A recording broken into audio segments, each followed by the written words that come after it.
up in Henry County, a little town called Newville, population 500.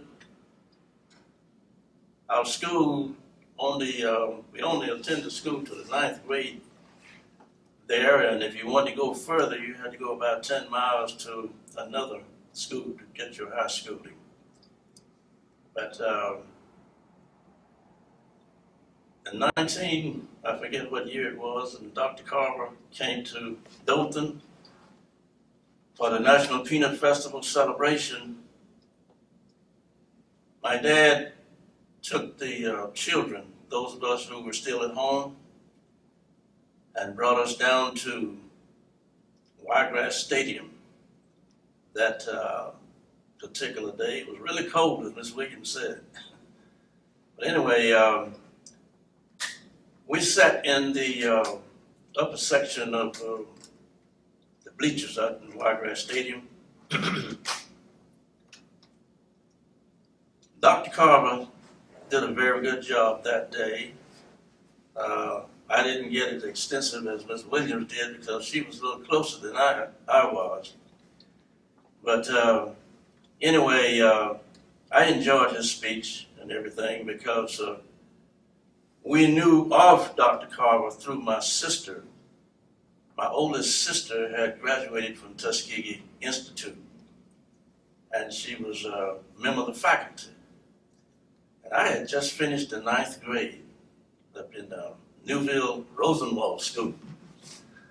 And she came down, she says, I'm not going to let you go to this other school 10 miles away. I'm going to take you up to Tuskegee and put you in high school there. So she did a great job. Sherman talked about the boll weevil, but I was right in the middle of the boll weevil patch. She rescued me from the cotton patch and the peanut patch. And she took me to Tuskegee and put me in high school. The high school at that particular time was located on the campus. It was a part of the institute. So my sophomore, junior, and senior years in high school were spent there at Tuskegee. During the time that we were there in high school, we were given assignments by the teachers in the biology class that I was in. We had to go down to the museum, but she always made arrangements so that we wouldn't, we would be orderly and mannerly, and so she would always go down and talk to Dr. Carver and tell him, says, I'm not going to send the whole class down. He said, no, I can't have my whole class in here. So 3 or 4 of us would go at a time. And we had to write a history of what we thought about Dr. Carver and what he was doing in his museum. Now, the things that Sherman Rose mentioned about the experiments and things that he made, we never got in there to see that.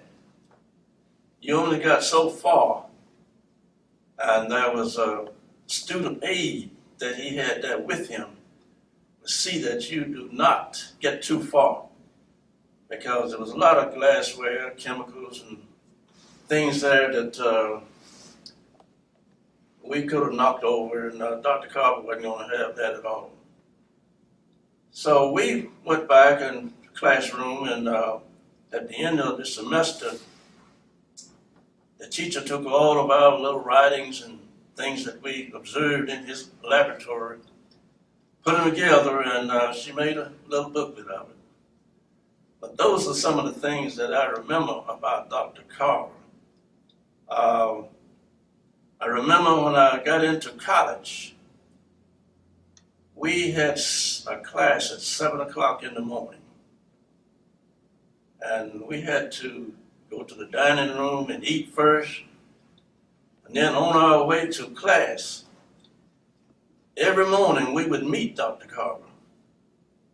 He would be coming from out in the woods, different places, and he always had a sack on his shoulder.